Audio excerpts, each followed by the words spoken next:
ഇത് ഭംഗിക്ക് വേണ്ടിയുള്ള ശസ്ത്രക്രിയ അല്ല, കഴിയുന്നതും ഭംഗിയാക്കാൻ വേണ്ടി നമ്മൾ നോക്കുന്നു എന്നേ ഉള്ളൂ. Today our guest is Dr. Jimmy Matthew, one of the finest plastic surgeons at Amrita Hospital. Cancer ആണെന്ന് നമുക്ക് മനസ്സിലായി കഴിഞ്ഞാൽ പിന്നെ നമുക്ക് ക്യാൻസറിന്റെ സ്പ്രെഡാണ് നമുക്ക് നോക്കാൻ. ബോഡി സർഫസിൽ മാത്രമേ ഓപ്പറേറ്റ് ചെയ്യാൻ പറ്റുള്ളൂ, അല്ലെങ്കിൽ ആളും മരിച്ചു പോകും. ഏറ്റവും കൂടുതൽ ഹെഡ് ആൻഡ് ക്യാൻസേഴ്സ് കാണുന്നത് India, China, Taiwan, south America. Cancer എന്ന് പറയുന്ന സാധനം മിക്കവാറും ഒരു പുണ്ണാണ്.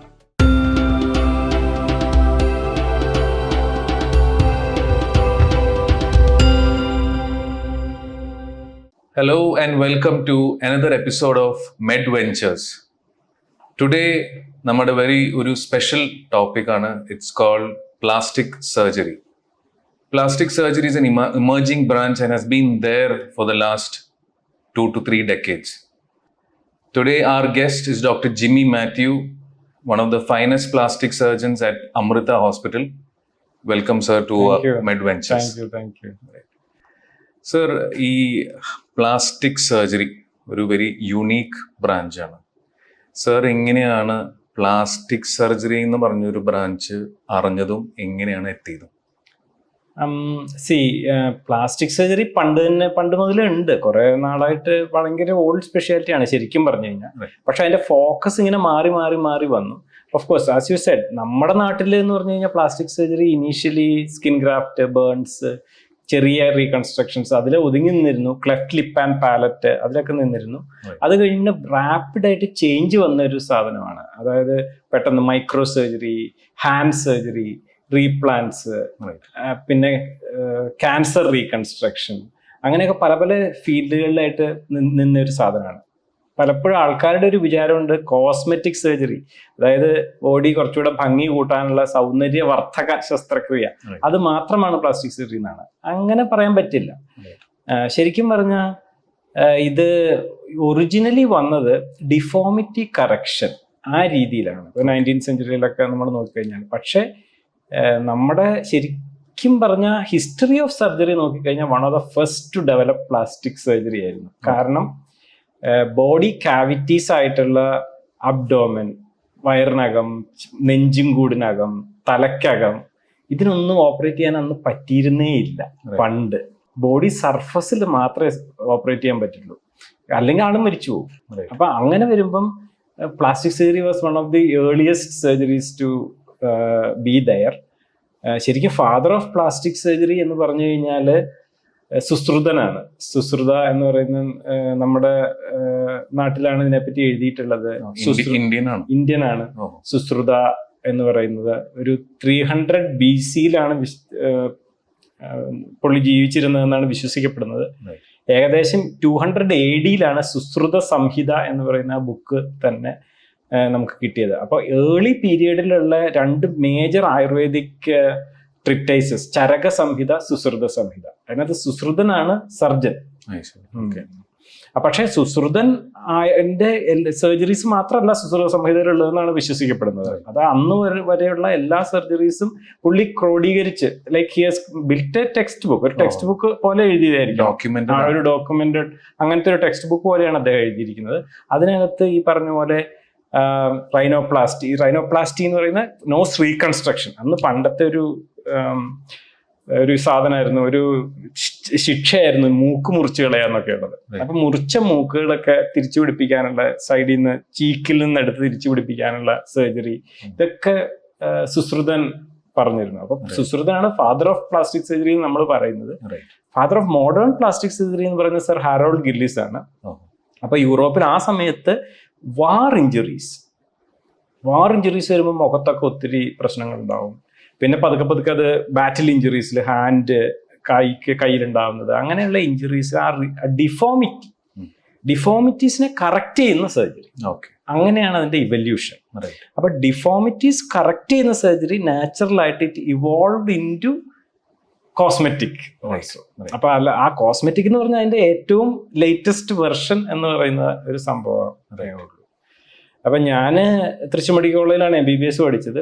അതിനുശേഷം ജിപ്മറിൽ MS ശേഷം എനിക്കൊരു അറിയില്ല. അപ്പം ജനറൽ സർജറി കുറെ കാര്യങ്ങൾ അറിയാം, നമുക്ക് ഇതൊക്കെ പോരെ അങ്ങനെയൊക്കെ തോന്നിയിരുന്നു. പക്ഷെ അന്നാണ് എല്ലാവരും പറയുന്നത് ഒക്കെ എല്ലാവരും സബ് സ്പെഷ്യലൈസ് ചെയ്യുന്നുണ്ട്. അപ്പൊ പല കാര്യങ്ങളും ഞാൻ നോക്കി, ന്യൂറോ സർജറി കുറച്ചാള് നോക്കി, പക്ഷെ എനിക്ക് ഇൻട്രസ്റ്റ് തോന്നിയില്ല. GI സർജറി ഞാൻ ട്രൈ ചെയ്തു, അന്ന് അത്രയ്ക്കും ഒന്നും ഓപ്പണിങ്സ് ഇല്ല, സീറ്റ്സ് ഇല്ല. അപ്പോഴാണ് ഞാൻ ചില കാര്യങ്ങൾ, ചില ആൾക്കാർ നമ്മളെ ഇംപ്രസ് ചെയ്തിട്ടുണ്ടല്ലേ. അപ്പൊ അങ്ങനെ നോക്കുമ്പോൾ ചില പ്ലാസ്റ്റിക് സർജൻസ് എന്നെ ഇംപ്രസ് ചെയ്തിട്ടുള്ള ആൾക്കാരൊക്കെ ഉണ്ട്. നമ്മുടെ ഇപ്പോ PK മോഹൻ സാറ് നമ്മുടെ അമല ഹോസ്പിറ്റലല്ല, പുള്ളി ഒരു പ്ലാസ്റ്റിക് സർജൻ ആയിരുന്നു. പക്ഷെ he was working in general surgery when I was a intern ആണുള്ളത്. അപ്പൊ അങ്ങനെ ആ പുള്ളി കാരണമാണ് ഞാൻ സർജറിയിലേക്ക് തന്നെ പോകാനായിട്ടുള്ള ഒരു കാരണം. അപ്പം അങ്ങനത്തെ ഒരു സർജൻസിന്റെ ഒക്കെ നോക്കുമ്പോഴത്തേക്കും plastic surgery how is it, അപ്പോഴാണ് നമ്മുടെ പല ആൾക്കാരെയും ഞാൻ പരിചയപ്പെടുന്നത്. Doctor Subramanya Iyer, doctor Jayakumar. അപ്പൊ ഡോക്ടർ ജയകുമാറാണ് സ്പെഷ്യലിസ്റ്റ് ഹോസ്പിറ്റൽ ആദ്യമായിട്ട് കേരളത്തില് അറ്റുപോയ കൈവിരൽ തുന്നിച്ചേർത്തു. അതിന് അപ്പൊ ചെറിയ മൈക്രോ സർജറി, ചെറിയ രക്തക്കുഴലുകളൊക്കെ തുന്നിച്ചേർക്കുക മൈക്രോസ്കോപ്പിനടിയിൽ, അങ്ങനത്തെ സാധനങ്ങൾ. ഡോക്ടർ സുബ്രഹ്മണ്യ അയ്യരാണ് ഈ ഹെഡ് ആൻഡ് നെക്ക് ക്യാൻസർ റീകൺസ്ട്രക്ഷനിൽ അപ്പോൾ ഇങ്ങനെ തുടങ്ങി അമല ഹോസ്പിറ്റലിൽ. അപ്പൊ അങ്ങനെയുള്ള ആൾക്കാരെ ഒക്കെ കണ്ടിട്ടാണ് എനിക്ക് ശരിക്കും പറഞ്ഞാൽ പ്ലാസ്റ്റിക് സർജറിയിൽ കൂടുതൽ ഇൻട്രസ്റ്റ് വരുന്നത്. അപ്പൊ ആസ് എ ചൈൽഡ് സാറിന് എപ്പോഴും ഒരു ഓപ്ഷൻ ഉണ്ടായിരുന്നു, was your dream to become a doctor? അങ്ങനെ പറയാൻ പറ്റില്ല. അതൊരു പ്രത്യേക, പലരും എന്തുകൊണ്ടാണ് മെഡിസിനിലേക്ക് വരുന്നത്, അപ്പൊ എല്ലാവരും പറയും ഓക്കെ എനിക്ക് അങ്ങനെ പണ്ടേ ഇൻട്രസ്റ്റ് ഉണ്ടായിരുന്നു. അങ്ങനെ ഞാൻ വന്നത് എന്ന് പറഞ്ഞു കഴിഞ്ഞാൽ എനിക്ക് വളരെ ചെറുപ്പത്തിലെ തന്നെ കുറെ വായിക്കുമായിരുന്നു. അപ്പൊ നോൺ ഫിക്ഷൻ വായിക്കും, ഒത്തിരി ഫിക്ഷനും വായിക്കും, കുറെ നോൺ ഫിക്ഷനും വായിക്കും. തൃശ്ശൂർ പബ്ലിക് ലൈബ്രറിയിൽ കുറെ നാളിങ്ങനെ അത് തന്നെയായിരുന്നു, അവിടെ തന്നെ ആയിരുന്നു. അങ്ങനെ ഒരു ഓവർനൈറ്റ് ഒക്കെ ഇരുന്ന് വായിക്കുമായിരുന്നു പുസ്തകങ്ങൾ. അങ്ങനെ വായിച്ചു കഴിഞ്ഞപ്പോഴത്തേക്കും പല കാര്യങ്ങളും ഇൻട്രസ്റ്റ് വന്നു. സയൻസിലാണ് ഇൻട്രസ്റ്റ് വന്നത്. കാരണം ഒരു നാച്ചുറലി ഒരു ക്യൂരിയസ് ആയിട്ടുള്ള ഒരു മനുഷ്യൻ സയൻസിലേക്കാണല്ലോ ഗ്രാവിറ്റേറ്റ് ചെയ്യുക. അപ്പൊ സയൻസിലേക്ക് ഇങ്ങനെ കുറെ കാര്യങ്ങളൊക്കെ പഠിച്ചപ്പോൾ സയന്റിസ്റ്റ് ആവണം എന്നായിരുന്നു എനിക്ക് ആഗ്രഹം. അപ്പൊ പക്ഷെ ചെറുപ്പത്തിൽ തന്നെ എനിക്ക് മനസ്സിലായി മാത്തമാറ്റിക്സ് നമുക്ക് അത്ര പോരാ. അപ്പൊ നാച്ചുറലി മാത്തമാറ്റിക്സ് ഇഷ്ടമില്ലാത്തവർക്ക് എന്താണ് ബയോളജിയിലേക്ക് അവര് ഗ്രാവിറ്റേറ്റ് ചെയ്യും. പക്ഷെ അന്നത്തെ കാലത്ത് എന്നൊക്കെ പറയുമ്പോൾ 1989 ആ സമയത്തൊക്കെ നോബഡി ഈസ് ഇൻട്രസ്റ്റഡ്. ഇല്ല, ആർക്കും അറിയില്ല ഈ ബയോളജി എന്ന് പറഞ്ഞാൽ എന്ത് ചെയ്യാൻ പറ്റും. അന്നാകെ സുവോളജി, ബോട്ടണി അതേ ഉള്ളൂ. പുറത്തു പോയി റിസർച്ച് ചെയ്യുക അതൊക്കെ വളരെ വളരെ റയർ സാധനങ്ങളാണ്. അപ്പം പഠിക്കുന്ന ഒരാൾ ഒരുമാതിരി പഠിക്കാൻ മിടുക്കനാണെന്ന് പറഞ്ഞു കഴിഞ്ഞാൽ അതൊരിക്കലും സമ്മതിക്കില്ല ആരും, അല്ലേ? You cannot do that. അങ്ങനെ വന്നു കഴിഞ്ഞപ്പോഴത്തേക്ക് എല്ലാവരും പറഞ്ഞു നീ ഒരു കാര്യം ചെയ്യും, മെഡിസിൻ എടുക്കാൻ നോക്ക്. അപ്പം മെഡിസിൻ എടുത്തു കഴിഞ്ഞാൽ അതിനകത്ത് ബയോകെമിസ്ട്രി ഒക്കെ ഉണ്ട്, പിന്നെ നിങ്ങൾക്ക് റിസർച്ച് ഇൻട്രസ്റ്റ് ഉണ്ടെങ്കിൽ അതിലേക്ക് പോവാം. അങ്ങനെയൊക്കെയാണ് ഞാൻ ശരിക്കും പറഞ്ഞ മെഡിസിനിലേക്ക് വന്നത്, സത്യം പറഞ്ഞു. സോ സാർ ഇപ്പോ ഹാൻഡ് സർജറി എവിടെയാണ് പഠിച്ചത്? പ്ലാസ്റ്റിക് സർജറി ഞാൻ പഠിച്ചത് കാലിക്കറ്റ് മെഡിക്കൽ കോളേജിലാണ്. അതിനുശേഷം പിന്നെ കാലിക്കറ്റ് മെഡിക്കൽ കോളേജിൽ കുറെ രസകരമായ സംഭവങ്ങളുണ്ട്. കാലിക്കറ്റ് മെഡിക്കൽ കോളേജ് ഒത്തിരി പേഷ്യൻസ് വരുന്ന സ്ഥലമാണ്. പക്ഷെ അവിടെ നമ്മൾ തന്നെ കുറെ, ആ സമയത്ത് ഞങ്ങള് റെസിഡൻസ് ആയിരിക്കുന്ന സമയത്താണ് മൈക്രോസ്കോപ്പ് ഒക്കെ കേടായിട്ടിരിക്കുകയായിരുന്നു. അപ്പൊ അന്നത്തെ ഒരു HOD ഒക്കെ നമ്മൾ എൻകറേജ് ചെയ്ത് നമ്മള് മൈക്രോസ്കോപ്പ് നന്നാക്കി. അന്ന് ഓർത്തോപീഡീഷ്യൻസ് ആണ് ഹാൻഡിൽ ചെയ്യുള്ളൂ കംപ്ലീറ്റ്. അപ്പൊ അവർക്ക് എന്ന് പറഞ്ഞാൽ they are overloaded with work. അപ്പൊ നമ്മൾ ചെന്ന് കഴിഞ്ഞാൽ ദേ ആർ ഹാപ്പി. അവർ മാത്രമല്ല, അവർക്ക് പലപ്പോഴും നെർവ്, ഫൈൻ ഫിംഗേഴ്സ് അതൊന്നും എന്താ ചെയ്യേണ്ടതെന്ന് തന്നെ അറിയില്ല. അവര് ബോൺ മാത്രം ഫിക്സ് ചെയ്യുക, അങ്ങനത്തെ ഒരു കൾച്ചറായിരുന്നു അന്ന്. അപ്പൊ നമ്മൾ അവിടെ നിന്നുള്ള പേഷ്യൻസിനെയൊക്കെ നമ്മുടെ വാർഡിൽ കൊണ്ടുവന്ന് അഡ്മിറ്റ് ചെയ്ത്, വാർഡിന്റെ സൈഡിൽ ഒരു റൂമിൽ തിയേറ്റർ സെറ്റപ്പ് ചെയ്ത് മൈക്രോസ്കോപ്പ് നന്നാക്കി അവിടെ തുടങ്ങി. അങ്ങനെ കുറച്ച് അങ്ങനെയാണ് നമ്മൾ കുറെയൊക്കെ ചെയ്തത്. പിന്നെ ബേബി മെമ്മോറിയൽ കാലിക്കറ്റിൽ ഞാൻ 1-2 കൊല്ലം വർക്ക് ചെയ്തു. പിന്നെ സെന്റ് ജോൺസ് ബാംഗ്ലൂർ 1-2 കൊല്ലം വർക്ക് ചെയ്തു. അപ്പോഴൊക്കെ ഈ ട്രോമ മൈക്രോ സർജറി കുറെയൊക്കെ, പ്രത്യേകിച്ച് സെന്റ് ജോൺസിൽ പോയപ്പോഴത്തേക്കും ട്രോമ മൈക്രോ സർജറി ആണ് അത് എന്റെ തലയിലാക്കി. ഓക്കെ, കാരണം 2 അസോസിയേറ്റ് പ്രൊഫസേഴ്സ് പോയി. അപ്പൊ ഞാൻ അസിസ്റ്റന്റ് പ്രൊഫസറായിട്ട് പോയപ്പോൾ ട്രോമ സർജറി ഇതിന്റെ സംഭവമാണ് എന്ന് പറഞ്ഞെങ്കിൽ തന്നു. അപ്പൊ അങ്ങനെ അങ്ങ് ആയി. പിന്നെ 2009 അമൃതയില് വന്ന് ജോയിൻ ചെയ്തു. ഇപ്പൊ ഈ ഒരു trauma, me being N orthopaedic surgeon, ഇപ്പോൾ ഞങ്ങൾക്കിപ്പോ ഈ ലേറ്റ് നൈറ്റ് ട്രോമ ഒക്കെ വന്ന്, yes, always it's A team work between N orthopaedic and A plastic surgeon. ഇപ്പോൾ സംടൈംസ് കുറെ മണിക്കൂറുകൾ വർക്ക് ചെയ്യേണ്ട ആവശ്യം വരും. May be 6-8 hours or maybe more. Maybe. ആ ഒരു ടൈമിൽ സർ, ആ PG ഫേസിൽ what were the difficulty? Do you remember a day in your PG life? Yes, actually നമ്മുടെ തെറ്റിദ്ധാരണയാണ് ആ റെസിഡൻസിയിൽ മാത്രമാണ് പ്രശ്നം. ആക്ച്വലി റെസിഡൻസി കഴിഞ്ഞാലും we are like doing residency. ശരിക്കും പറഞ്ഞാൽ ഞാൻ ബേസിക്കലി ഭയങ്കര ഫുൾ ടൈം ജോലി ചെയ്യാനായിട്ട് ഇൻട്രസ്റ്റ് ഉള്ള ഒരു ഡോക്ടറൊന്നും ആയിരുന്നേ ഇല്ല. MBBS സമയത്തൊക്കെ പഠിക്കാൻ ഇൻട്രസ്റ്റ് ആയിരുന്നു. പക്ഷെ ആ പഠിച്ചു കഴിഞ്ഞ സമയം കഴിഞ്ഞ് കഴിയുമ്പോൾ നമ്മൾ ജസ്റ്റ് അത്യാവശ്യമൊക്കെ പഠിച്ച് പിന്നെ കറങ്ങി നടക്കുക, നമുക്ക് ഇൻട്രസ്റ്റ് ഉള്ള കാര്യങ്ങൾ വായിക്കുക, അങ്ങനെ ഒരു സാധാരണ മനുഷ്യനായിരുന്നു. പക്ഷെ MS സർജറി ചെല്ലുമ്പോൾ ജിപ്മറിൽ ചെല്ലുമ്പോഴാണ് നമുക്ക് അനങ്ങാൻ അവിടെ സമയം ഇല്ല.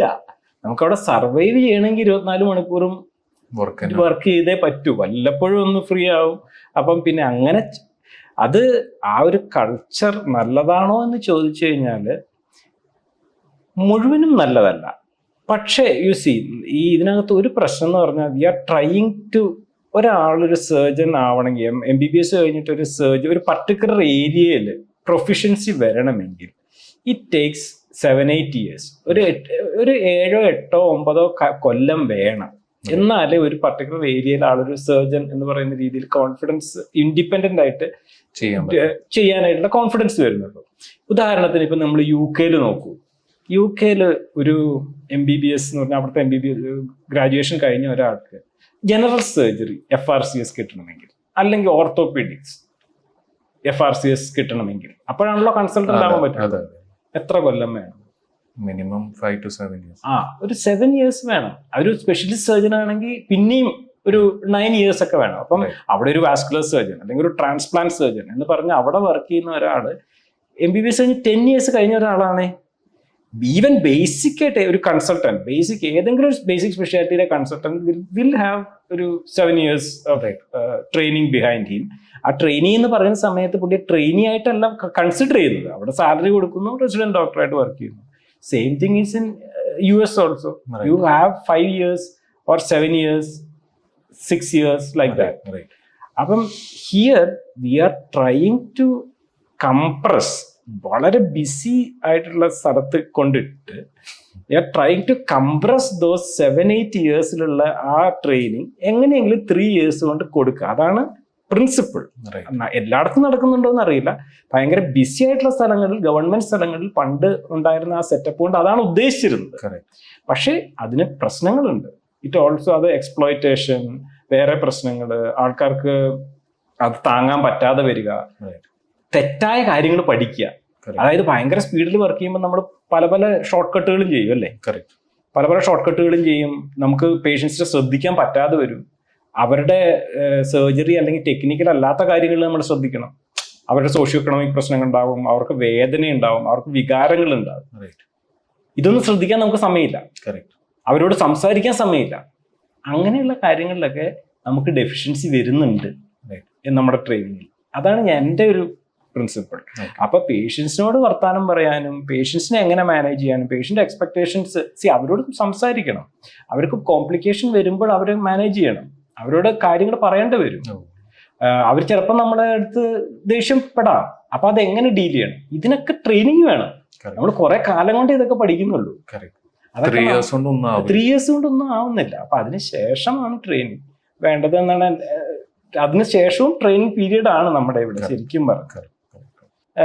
MS കഴിഞ്ഞതിന് ശേഷം, MCH കഴിഞ്ഞതിന് ശേഷം ഒരു 2 കൊല്ലം ജൂനിയർ പ്ലാസ്റ്റിക്സ് ആയിട്ട് ഞാൻ ബേബി മെമ്മോറിയൽ വർക്ക് ചെയ്യുമ്പോൾ അവിടെ സ്പെഷ്യലിസ്റ്റിനേക്കാളും സ്പെഷ്യലിസ്റ്റ് പോലെ തന്നെ പെട്ടെന്ന് നോർത്ത് കേരളയിൽ ഒരു മൈക്രോ സർജറി സെന്റർ അതുവരെ ഉണ്ടായിരുന്നില്ല. അപ്പോൾ ഡോക്ടർ കൃഷ്ണകുമാർ എന്ന് പറഞ്ഞ ഒരാള് ഇംഗ്ലണ്ടിലും അമേരിക്കയിലും ട്രെയിൻ ചെയ്ത ഒരാൾ വന്നിട്ടാണ് അവിടെ തുടങ്ങിയത് ആ സെന്റർ. അപ്പൊ ആ സെന്റർ അവിടെ ഡോക്ടർ സിബി എന്ന് പറഞ്ഞ ഒരു ഡോക്ടറും ഞാനുമാണ് ജൂനിയർ ഡോക്ടേഴ്സായിട്ട് ജോയിൻ ചെയ്യുന്നത്.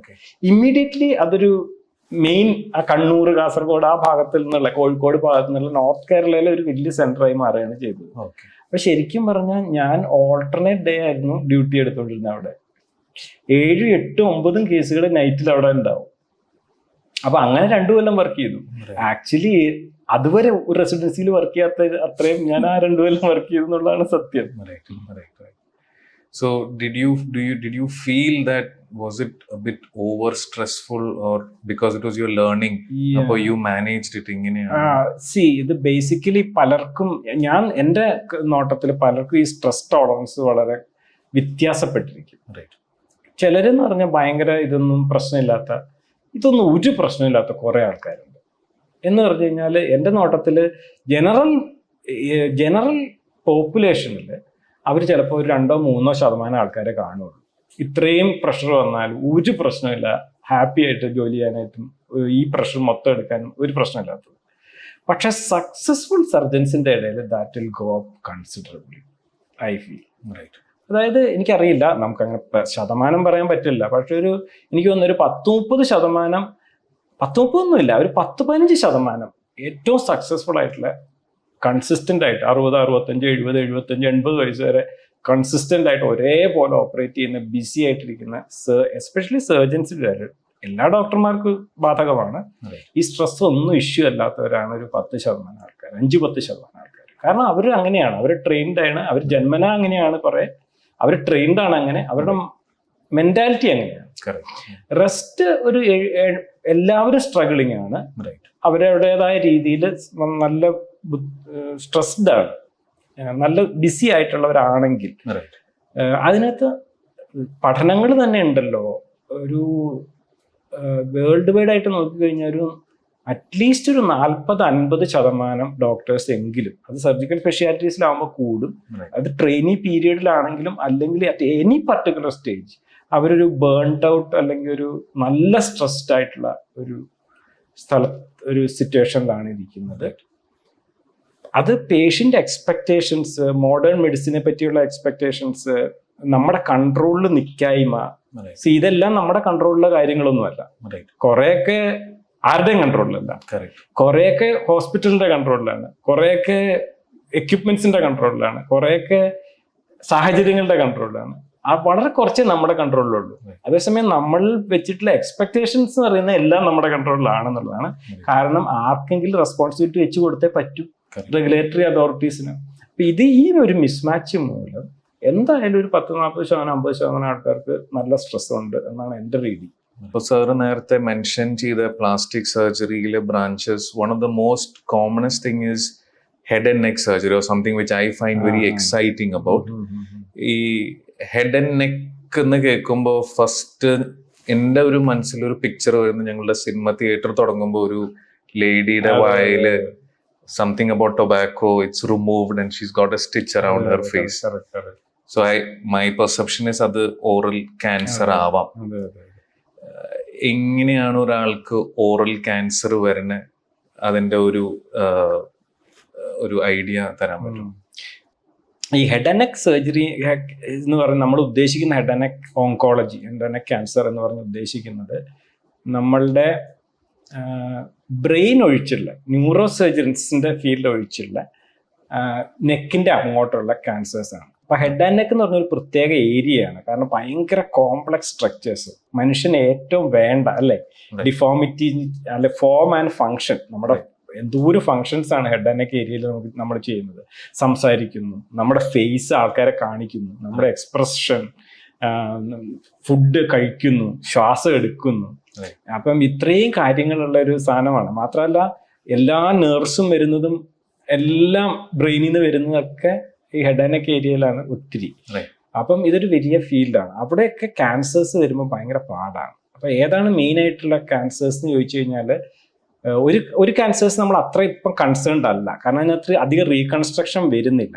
ഫോർ എക്സാമ്പിൾ തൈറോയിഡ്, അത് നമുക്ക് എല്ലാവർക്കും അറിയാം, തൈറോയിഡ് ഉണ്ടാകുന്ന മുഴ, തൈറോയിഡ് ക്യാൻസറുകൾ. അപ്പൊ അതും ഒരെണ്ണമാണ്, പക്ഷെ അതിൽ റീകൺസ്ട്രക്ഷൻ അധികം വരുന്നില്ല. പിന്നെയുള്ള ഒരെണ്ണം എന്ന് പറഞ്ഞു കഴിഞ്ഞാൽ പരോട്ടിഡ്, സലൈവറി ഗ്ലാൻസ്, അതൊക്കെയാണ്. അപ്പൊ അതും അധികം റീകൺസ്ട്രക്ഷൻ ഒന്നും വരുന്നില്ല, പക്ഷെ അതിൻ്റെതായ പ്രശ്നങ്ങളുണ്ട്. അതിന് റീകൺസ്ട്രക്ഷൻ മെയിൻ ആയിട്ട് വരുന്ന ഫേഷ്യൽ നെർവ് എന്ന് പറയുന്നത്. അപ്പൊ പരോട്ടിഡ് എന്ന് പറയുന്നത് ഇവിടെയുള്ള ഒരു ഗ്ലാൻഡ് ആണ്. ആ പരോട്ടിഡ് ഗ്ലാൻഡിനകത്ത് ട്യൂമേഴ്സ് ഉണ്ടായാൽ, അല്ലെങ്കിൽ ആ റീജിയനിൽ എന്ത് ട്യൂമർ ഉണ്ടായാലും നമ്മൾ ചിലപ്പോൾ എടുത്തു കഴിയുമ്പോൾ ചിലപ്പോൾ നമ്മുടെ ഫേഷ്യൽ നെർവ് പോകാം. ഫേഷ്യൽ നെർവ് എന്ന് പറഞ്ഞു കഴിഞ്ഞാൽ അപ്പൊ ഫേഷ്യൽ പാൾസി നമ്മൾ കണ്ടിട്ടുണ്ടാവും. ഇങ്ങനെ ഒരു വശം കോടിയിട്ടുള്ള ആൾക്കാർ ചിരിക്കുമ്പോഴൊക്കെ ഇങ്ങനെ ഈ വശം, അപ്പൊ ഈ വശത്ത് ഫേഷ്യൽ എക്സ്പ്രഷൻ ഒന്നും ഉണ്ടാവില്ല, കണ്ണടയ്ക്കാൻ പറ്റില്ല. നമ്മുടെ അവിടെ ബെൽസ് പാൽസി എന്നൊക്കെ പറയുന്ന വയസ്സായ ആൾക്കാരിൽ ഉണ്ടാകുന്ന, അല്ലെങ്കിൽ സ്ട്രോക്ക് വരുമ്പോൾ ചിലപ്പോൾ ഉണ്ടാവാം. അത് പക്ഷേ ഈ നെർവ് പോയാൽ പൂർണ്ണമായിട്ടും നമുക്ക് ഫേഷ്യൽ പാരാലിസിസ് വരാം. അപ്പൊ ഫേഷ്യൽ പാരാലിസിസിനെ റീകൺസ്ട്രക്ട് ചെയ്യുന്നത് ഫേഷ്യൽ റീആനിമേഷൻ, അതൊരു വലിയ ഫീൽഡാണ് പ്ലാസ്റ്റിക് സർജറി. പക്ഷേ ഏറ്റവും കോമൺ ആയിട്ടുള്ള നമ്മുടെ ഹെഡ് ആൻഡ് നെക്ക് സർജറി എന്ന് പറയുമ്പോൾ നമ്മൾ ഉദ്ദേശിക്കുന്നത് ഓറോ ഫെരിഞ്ചിയൽ ആൻഡ് ലെരിഞ്ചിയൽ ക്യാൻസേഴ്സ് ആണ്. അതായത് എന്താ പറയുക, നമ്മുടെ ചുണ്ട്, വായ്ക്കകം, നമ്മുടെ എല്ല്, മാക്സിലറി സൈനസുകൾ, ഓറൽ ക്യാൻസർ വായ്ക്കകം, പിന്നെ നമ്മുടെ ഫാരിങ്സ് വിഴുങ്ങുന്ന ഭാഗത്തുള്ളത്, പിന്നെ ലാരിങ്സ് നമ്മുടെ പേടകം. ഇത്രയും ക്യാൻസേഴ്സ് ആണ് വലിയൊരു ഗ്രൂപ്പ്. ഈ ക്യാൻസേഴ്സ് എന്ന് പറയുന്നത് മറ്റേ പത്തോളജിക്കലി ബേസിക്കലി സ്ക്വാമസ് സെൽ കാർസിനോമ എന്ന് പറയുന്ന ഒരു ഗ്രൂപ്പാണ്. ഇതാണ് ഏറ്റവും പ്രധാനം. എന്തുകൊണ്ടാണ് ഇത് ഏറ്റവും പ്രധാനം എന്ന് ചോദിച്ചു കഴിഞ്ഞാൽ, അതാണ് ഏറ്റവും കോമൺ, വൺ ഓഫ് ദ ഏറ്റവും കോമൺ ക്യാൻസേഴ്സ് ഇൻ ഇന്ത്യ. അതായത് ഓവറോൾ ലോകം മൊത്തം നോക്കിക്കഴിഞ്ഞാൽ ഒരു 3 മുതൽ 5% വരെ ക്യാൻസേഴ്സ് ആണ് ഹെഡ് ആൻഡ് നെക്ക്, ഈ സ്ക്വാമസ് സെൽ കാർസിനോമ എന്ന് പറയുന്നതുള്ളത് നമുക്ക് വിചാരിക്കാം. പക്ഷെ ഇന്ത്യയിൽ ഒരു 30% ക്യാൻസേഴ്സ് ഹെഡ് ആൻഡ് നെക്കിലെ ഈ സ്ക്വാമസ് സെൽ കാർസിനോമകളാണ് എന്നൊക്കെയാണ്. അപ്പോൾ ഇതിന്റെ ഒരു കാരണം, is it only on tobacco or are there any genetic causes for this? ഇതിന്റെ ജനറ്റിക് കോസസ് ഇപ്പം നമ്മൾ നോക്കുവാണെങ്കിൽ ഏറ്റവും കൂടുതൽ കാണുന്നത് ഈ ഹെഡ് ആൻഡ് നെക്ക് ക്യാൻസേഴ്സ് കാണുന്നത് പുറമേയും ഉണ്ട്. ഏറ്റവും കൂടുതൽ ഹെഡ് ആൻഡ് നെക്ക് ക്യാൻസേഴ്സ് കാണുന്നത് India, China, Taiwan, south America, അവിടെ തന്നെയുള്ള കുറച്ചുകൂടെ ലോവർ സോഷ്യോ എക്കണോമിക് സ്റ്റാറ്റസ് ഉള്ള, അതായത് ഏറ്റവും കാശുള്ള ആൾക്കാർക്കല്ല, അല്ലെങ്കിൽ എഡ്യൂക്കേറ്റഡ് ആയിട്ടുള്ള ആൾക്കാരിലല്ല, കുറച്ചുകൂടെ അടിസ്ഥാന ജനവിഭാഗങ്ങളിൽ വളരെ കൂടുതൽ കാണുന്ന ഒരു ക്യാൻസറാണ് ഹെഡ് ആൻഡ് നെക്ക്, ഈ സ്ക്വാമസ് സെൽ കാർസിനോമ. അതിന് പല കാരണങ്ങളുണ്ട്. അതിൻ്റെ പക്ഷെ മേജർ കാരണം എന്ന് പറയുന്നത് ടുബാക്കോ ആൻഡ് അതർ പ്രോഡക്ട്സ്. അത് നമ്മൾ പുക വലിക്കുന്നതാവാം, ബീഡി, സിഗരറ്റ് മുതലായ. പിന്നെ നമ്മുടെ നാട്ടില് ഈ ചൈനയിലും തായ്വാനിലും ഒക്കെ ഉള്ള ഒരു പ്രധാന കാരണം എന്ന് പറഞ്ഞാൽ മുറുക്കലാണ്. അത് പാൻ ചൂയി. നമ്മൾ അരക്ക നട്ട് എന്ന് പറയുന്ന ഈ അടയ്ക്ക വെച്ച് മറ്റേ ചുണ്ണാമ്പ് ഇതൊക്കെ വെച്ച് നമ്മൾ ഉപയോഗിക്കുന്നു. അത് മാത്രമല്ല, ഈ അടുത്ത കാലത്തായിട്ട് പാൻ മസാല, ഗുഡ്ക എന്നൊക്കെ പറഞ്ഞ് ഇതേ പ്രോഡക്ട്സ് തന്നെ, അരക്കനട്ടും ടുബാക്കോ ഒക്കെ കൂടെ മിക്സ് ചെയ്തിട്ട് കുട്ടികൾ വരെ ഉപയോഗിക്കുന്നുണ്ട്. അതിപ്പോൾ നമ്മൾ ബാൻ ചെയ്തു, പക്ഷെ എന്നാലും ഇത് അവൈലബിൾ ആണ്. നമ്മൾ നോർത്തിലേക്ക് പോകും തോറും വളരെ വൈഡ്ലി അവൈലബിൾ ആണ് ഈ സാധനങ്ങൾ. ഭയങ്കര ആയിട്ട് ആൾക്കാർ ഇത് ചവച്ചുകൊണ്ടിരിക്കും, യൂസ് ചെയ്യും. അതും പിന്നെ ആൽക്കഹോളും ഇത് രണ്ടുമാണ് ഏകദേശം 80-90% ഹെഡ് ആൻഡ് നെക്ക് ക്യാൻസറുകളുടെയും കാരണം. ഇതില്ലാത്തവർക്കും വരാം, എസ്പെഷ്യലി ടങ്ങിന്റെ ഒക്കെ ഒത്തിരി ഇതൊന്നും ഇല്ലാത്തവർക്കും വരുന്നുണ്ട്. പക്ഷെ ഇതാണ് ഒരു മേജർ കാരണം. ഇപ്പൊ ഒരാൾക്ക് ഇപ്പൊ if you are going to focus, ഇപ്പൊ കൂടുതൽ ഇപ്പൊ ടങ്ങിലോ ചീക്കിലോ വരാണ്, എന്തായിരിക്കും ഒരു first symptom for them to visit a doctor? മിക്കവാറും ഒരു പുണ്ണായിട്ടാണ് കാണുക. അത് ഡിപ്പെൻസ്. ഇപ്പൊ വായ്ക്കകത്താണെങ്കിൽ, ചുണ്ടിലൊക്കെ ആണെങ്കിൽ, ചുണ്ടിലാണെങ്കിൽ പെട്ടെന്ന് നമ്മൾ കാണും. അതും ഒരു പുണ്ണായിട്ടാണ് സാധാരണ ഇതിൽ കാണുക. ചിലപ്പോൾ ചെറിയൊരു തടിപ്പായിട്ടായിരിക്കും. പിന്നെ വായ്ക്കകത്താണെങ്കിൽ ചെറിയ ഒരു ക്യാൻസർ എന്ന് പറയുന്ന സാധനം മിക്കവാറും ഒരു പുണ്ണാണ്, ഒരു അൾസറാണ്, അമ്യൂക്കോസയിലുള്ള അൾസറാണ്. പക്ഷെ അതിന് വലിയ വേദന കാണില്ല പലപ്പോഴും. ചിലപ്പോൾ വേദന കാണാം, പക്ഷെ പലപ്പോഴും വേദന കാണില്ല. അപ്പൊ വേദന ഇല്ലാത്തത് കൊണ്ട് തന്നെ അതിനെപ്പറ്റി വലിയ വിവരം ഇല്ലാത്ത ആൾക്കാർ അതിനെ പൂർണ്ണമായി അവഗണിക്കാനുള്ള സാധ്യതയുണ്ട്. വേദനയില്ല, പക്ഷെ വേദന പിന്നെ നന്നായിട്ട് വരാം. അതൊന്ന്. പിന്നെ എന്ന് പറയുന്ന പ്രീ ക്യാൻസറസ് ലീഷൻസ് എന്ന് പറയുന്ന ഒരു ഗ്രൂപ്പ് സാധനങ്ങളുണ്ട്. ഉദാഹരണത്തിന് ല്യൂക്കോപ്ലാക്കിയ, എറിത്രോപ്ലാക്കിയ, സബ്മ്യൂക്കസ് ഫൈബ്രോസിസ് എന്നൊക്കെ പറഞ്ഞിട്ട്. അതൊക്കെ ഈ കൂടുതലും ഈ ആൽക്കഹോൾ അല്ലെങ്കിൽ ഈ ഇതുപോലെയുള്ള ടുബാക്കോ പ്രോഡക്ട്സ് ഉപയോഗിക്കുന്നവരിലും ഈ പാൻ മസാല ഉപയോഗിക്കുന്നവരിലും ഒക്കെ കാണാം. അല്ലാതെയും കാണാം. ചിലപ്പോൾ ന്യൂട്രീഷണൽ ഡെഫിഷ്യൻസീസ്, അതായത് ലോ സോഷ്യോ എക്കണോമിക് സ്റ്റാറ്റസിൽ അതൊക്കെ ഒരു ചിലർ പറയുന്ന ഒരു സാധനമാണ്. ഓറൽ ക്യാൻസർ മേ കോൺട്രിബ്യൂട്ട് എന്നുള്ളത്. അങ്ങനെയുള്ളവരിൽ പ്രീ ക്യാൻസറസ് ലീഷൻസ് കാണാം. ഈ പ്രീ ക്യാൻസറസ് ലീഷൻസ് എന്ന് പറഞ്ഞു കഴിഞ്ഞാൽ, ഇപ്പോൾ ല്യൂക്കോപ്ലാക്കിയ എന്ന് പറഞ്ഞു കഴിഞ്ഞാൽ വെളുത്ത പ്ലാക്കുകളായിട്ടാണ് കാണുന്നത്. വെളുത്ത പാടുകൾ ചെറുതായിട്ട് പൊങ്ങിയിരിക്കും. അത് വായുടെ ഉള്ളില് വെളുത്ത പ്ലാക്കുകൾ. നമ്മൾ ശ്രദ്ധിക്കണമെന്നില്ല, വായ നമ്മൾ എപ്പോഴും നോക്കുന്നില്ല. അപ്പൊ അതിന് കുറെ സ്റ്റഡീസ് നടന്നിട്ടുണ്ട്.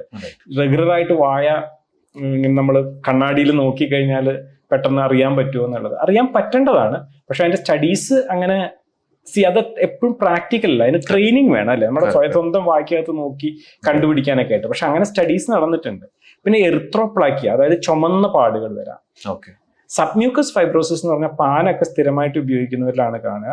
വായൊക്കെ ഒരുമാതിരി വെളുത്തു പോകും. വെളുത്തെന്ന് പറഞ്ഞാൽ ഫുൾ വെളുത്തല്ല, ഒരുമാതിരി ആ റെഡ് കളറൊക്കെ പോയിട്ട്, നമ്മുടെ കയ്യിൽ നല്ല റോസ് റെഡ് കളർ അല്ലേ, അതിന്റെ പ്ലയബിലിറ്റി ഒക്കെ പോയിട്ട് ടൈറ്റ് ആകും. വാ തുറക്കാൻ ബുദ്ധിമുട്ട്, സംസാരിക്കാൻ ബുദ്ധിമുട്ടൊക്കെ വരാം. അതാണ് സബ്മ്യൂക്കസ് ഫൈബ്രോസിസ്. ഈ പ്രീ ക്യാൻസറസ് ലീഷൻസ് കണ്ടിട്ട് ആൾക്കാർ പോവാം. ഈ പ്രീ ക്യാൻസറസ് ലീഷൻസ് ക്യാൻസർ അല്ല, പക്ഷെ ഇത് ക്യാൻസറിലേക്ക് പോകാൻ നല്ല സാധ്യതയുള്ള ഒരു സാധനം ഇൻ ടൈം. അൾസേഴ്സ് എന്ന് പറയുന്നത് ശരിക്കും ക്യാൻസർ തന്നെയാണ് വായ്ക്കകത്ത് കാണുന്നത്. ചിലപ്പം ഈ പല്ല് വരുന്ന സ്ഥലങ്ങളിൽ കാണാം, എവിടെ വേണമെങ്കിലും കാണാം.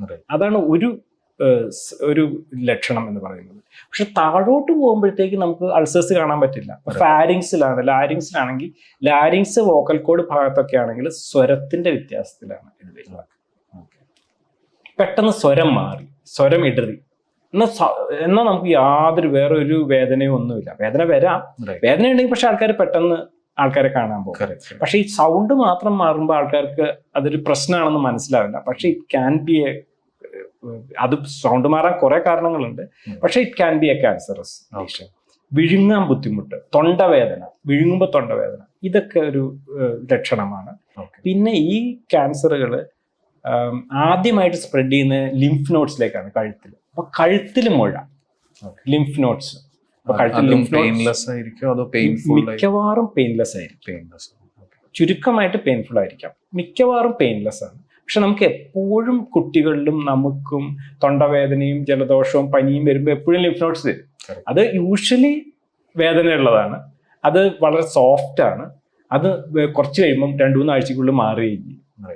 അത് ക്യാൻസർ ആവാൻ സാധ്യത വളരെ കുറവാണ്. ക്യാൻസറിന്റെ മുഴകൾ എന്ന് പറഞ്ഞു കഴിഞ്ഞാൽ പതുക്കെ ഇങ്ങനെ മുഴയായിട്ട് വന്ന് കുറച്ച് കട്ടി ഉണ്ടാവും, അതിന് വേദനയൊന്നും ഉണ്ടാവില്ല.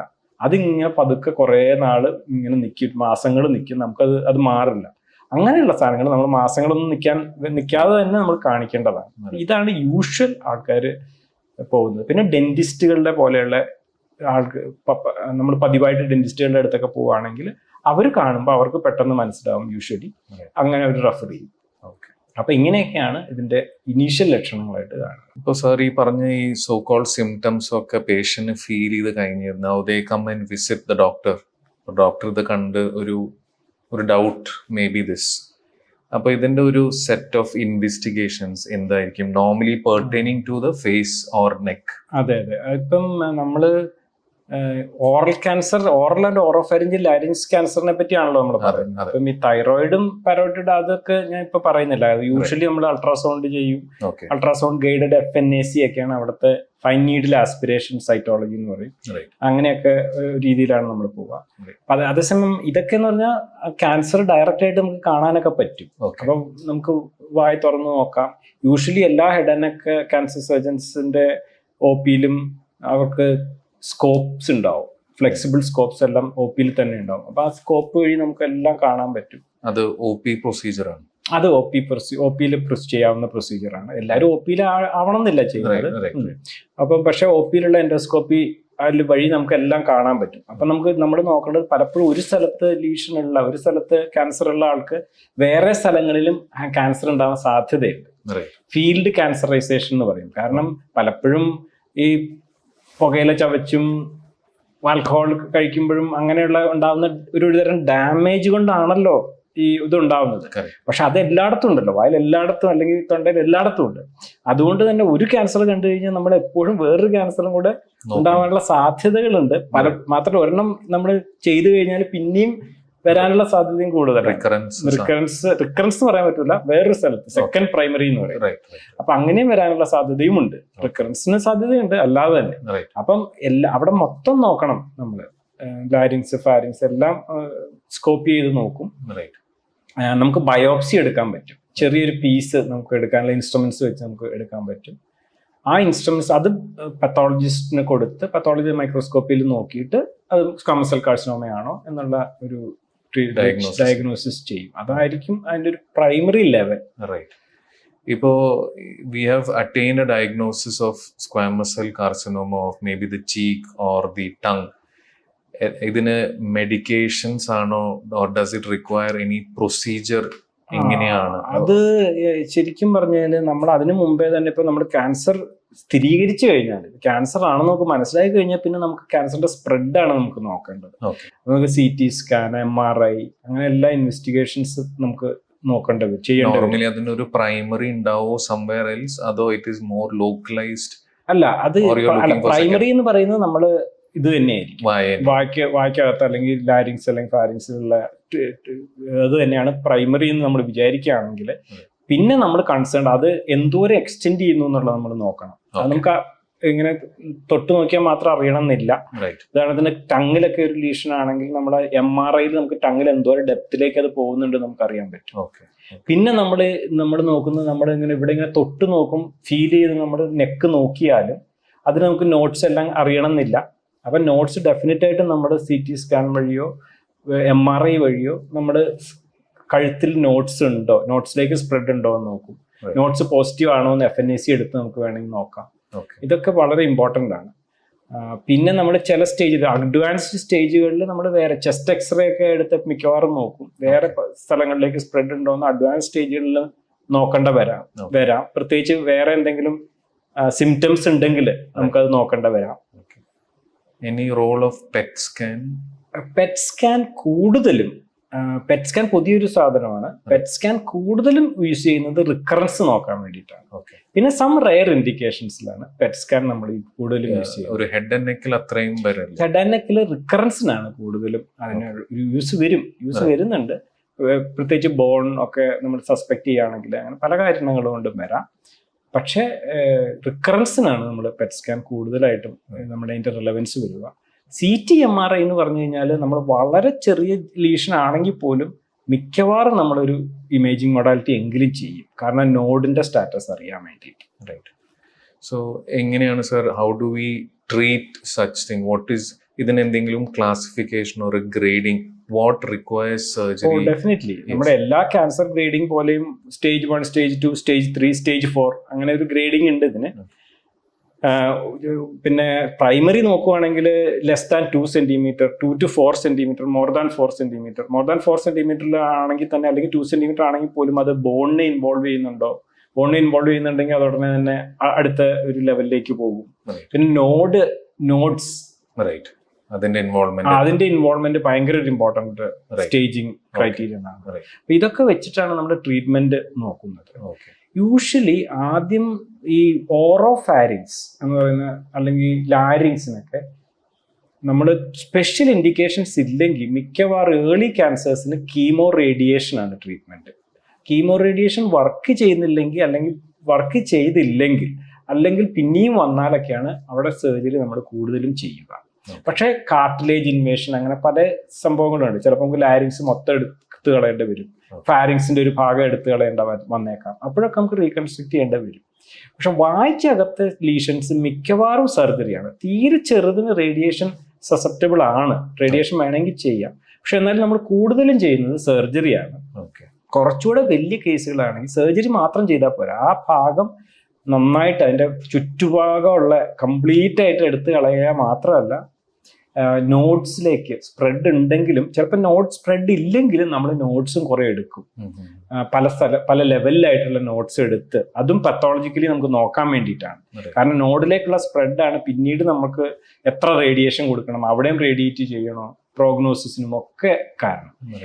കുറച്ചൊരു അഡ്വാൻസ്ഡ് സ്റ്റേജിലേക്ക് ആണെങ്കിൽ ഈ ക്യാൻസേഴ്സിനൊക്കെ സർജറിയും വേണ്ടി വരും, റേഡിയേഷനും വേണ്ടി വരും, ചുരുക്കമായിട്ട് കീമോതെറാപ്പിയും വേണ്ടി വരും.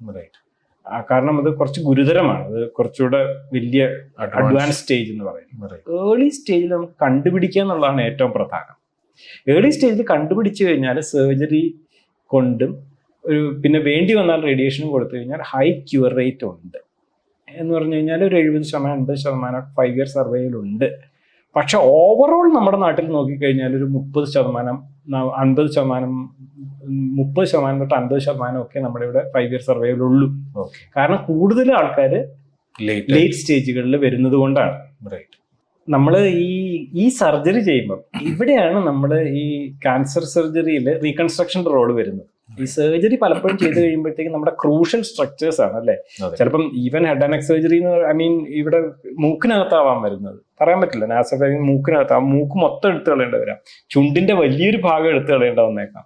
ഇതൊക്കെ നമുക്ക് ഭയങ്കര പ്രശ്നമുള്ള ഏരിയകളാണ്. ചുണ്ടിന്റെ ഭാഗം അങ്ങനെ തന്നെ എടുത്തു കളയുക, വായിക്കകത്ത് ചിലപ്പോൾ ഇവിടെ ഇത്രയും ഭാഗം എടുത്തു കളയേണ്ടി വരാം, ചിലപ്പോൾ ഇത്രയും ഭാഗവും ഈ താടിയലിന്റെ ഇത്രയും എടുത്ത് കളയേണ്ട വന്നേക്കാം. താടിയല് ചിലപ്പോൾ ഈ താടിയിൽ ഇവിടം തൊട്ട് ഇവിടം വരെ എടുത്ത് കളയേണ്ട വന്നേക്കാം, ഉള്ളിലുള്ള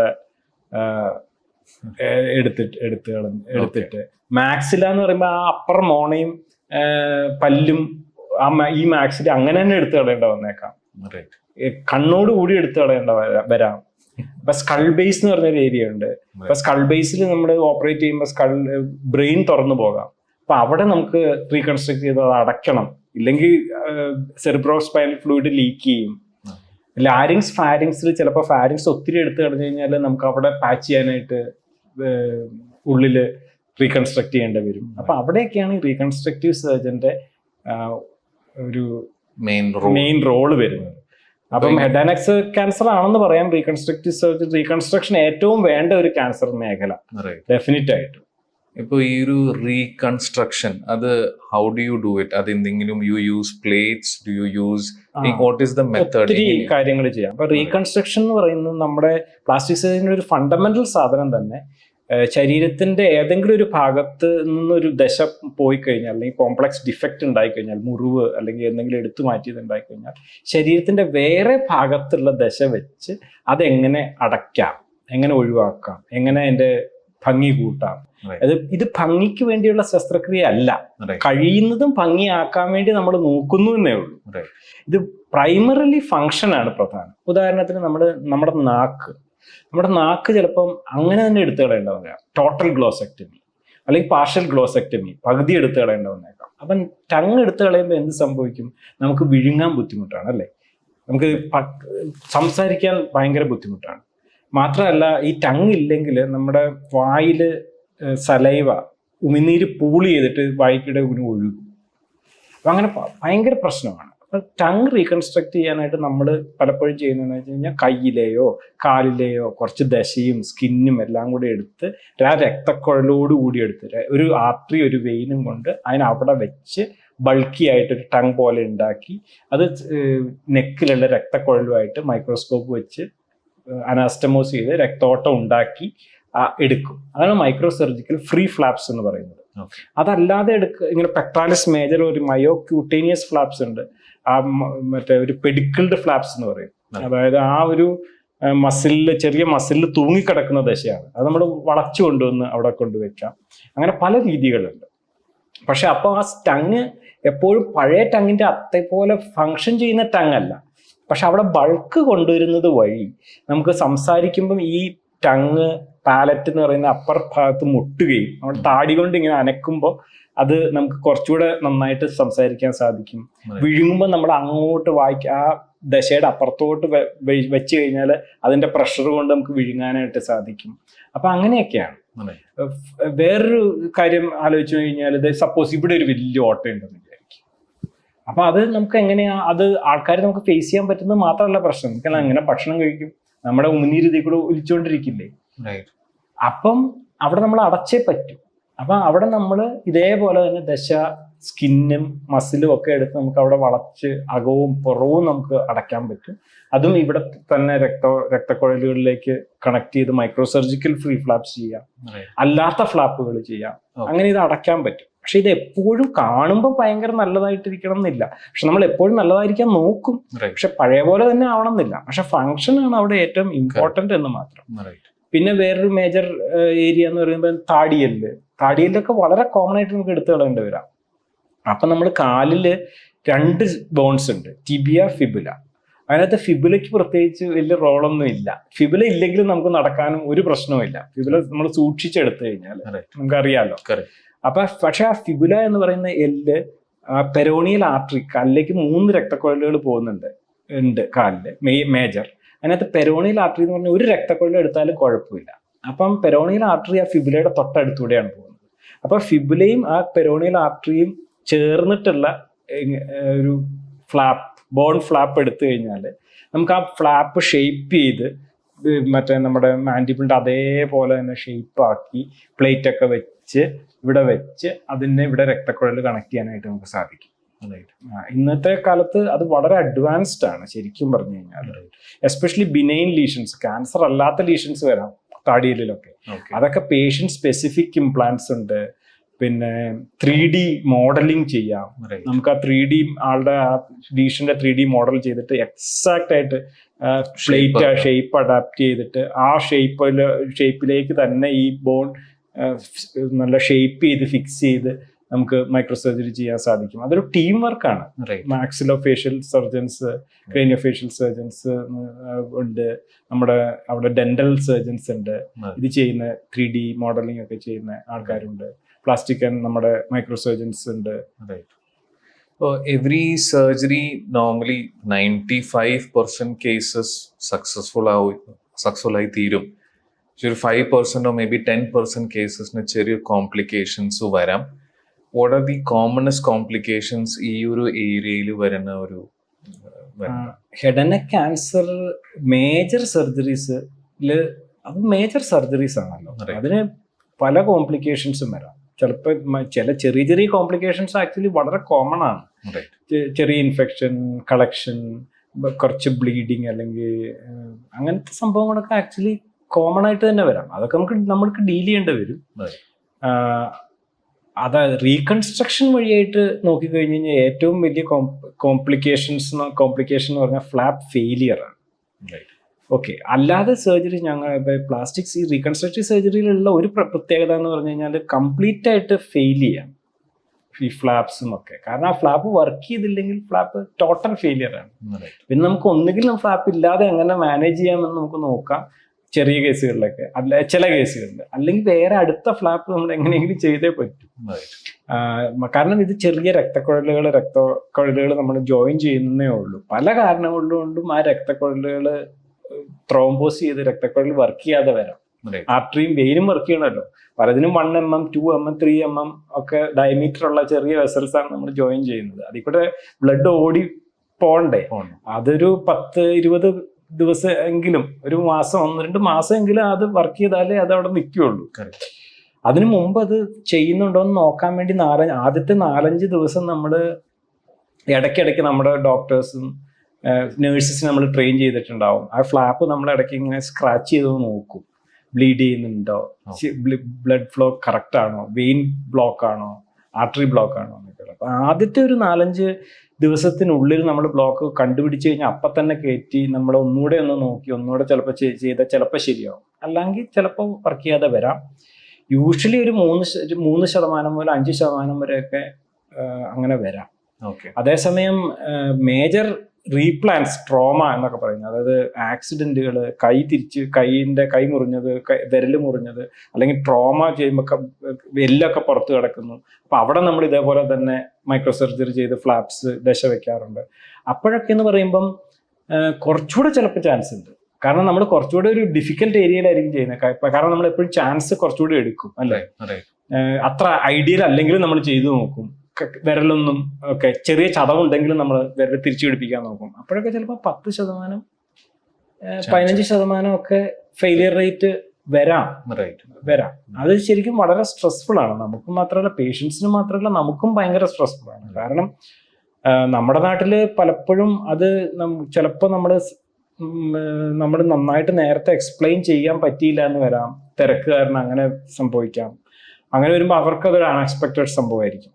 വേറൊരു സംഭവം എന്ന് പറഞ്ഞാൽ, നമ്മുടെ നാട്ടിലൊരു യുണീക്കായിട്ടുള്ള കാര്യം എന്ന് പറഞ്ഞാൽ, നമ്മുടെ നാട്ടിൽ യുണീക്കല്ല, പല സ്ഥലത്ത് ലോകത്തത് അങ്ങനെ തന്നെയാണ്. പക്ഷേ ഡെവലപ്ഡ് കൺട്രീസിൽ വെച്ച് നോക്കുമ്പോഴത്തേക്ക് നമുക്കൊരു വ്യത്യാസം എന്ന് പറഞ്ഞു കഴിഞ്ഞാൽ, ഡെവലപ്ഡ് കൺട്രീസിൽ ഇപ്പോൾ ഒരു കോംപ്ലിക്കേഷൻ വന്നാലും അതൊരു സഫറിങ് ആണ്, പേഷ്യൻറ്റ് സഫറിങ് ആണ്, പ്രശ്നമാണെങ്കിലും ആ കാശ് മിക്കവാറും ഒന്നുകിൽ ഇൻഷുറൻസ് അല്ലെങ്കിൽ ഗവൺമെന്റ് ആണ് എടുക്കുന്നത്. അപ്പൊ ഇൻഷുറൻസ് കമ്പനി മിക്കവാറും ഓഫ്കോഴ്സ് എന്തുകൊണ്ട് ഇങ്ങനെ വന്നു എന്ന് നമ്മൾ ചോദ്യം ചെയ്തേക്കാം.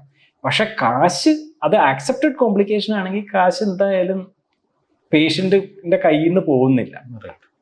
ഇവിടെ എന്ന് പറയുമ്പോഴത്തേക്കും നമ്മുടെ എൻ്റയർ ചെലവ് നമ്മൾ കൂടുകയാണ്, പേഷ്യന്റ് സൈഡിൽ നിന്ന് കൂടുകയാണ്. അപ്പൊ അങ്ങനെ ഒത്തിരി സ്ട്രെസ്സാണ് ആക്ച്വലി സ്പീക്കിംഗ്. അത് പേഷ്യന്റ് സൈഡിൽ നിന്ന് വളരെയധികം സ്ട്രെസ്ഫുൾ ആണ്.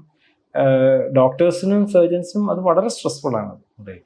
അതിന് സംശയമൊന്നുമില്ല. പക്ഷെ അതൊക്കെ നമ്മൾ എടുത്തേ പറ്റൂ.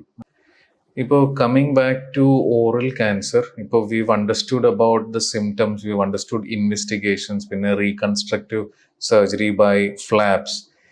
പക്ഷെ എവ്രിബഡി വാണ്ട് ടു നോ, ഇത് വരാതിരിക്കാൻ എന്താ ചെയ്യുക? What could be one prevention hacks? അത് ഒരു സംശയം വേണ്ടല്ലോ.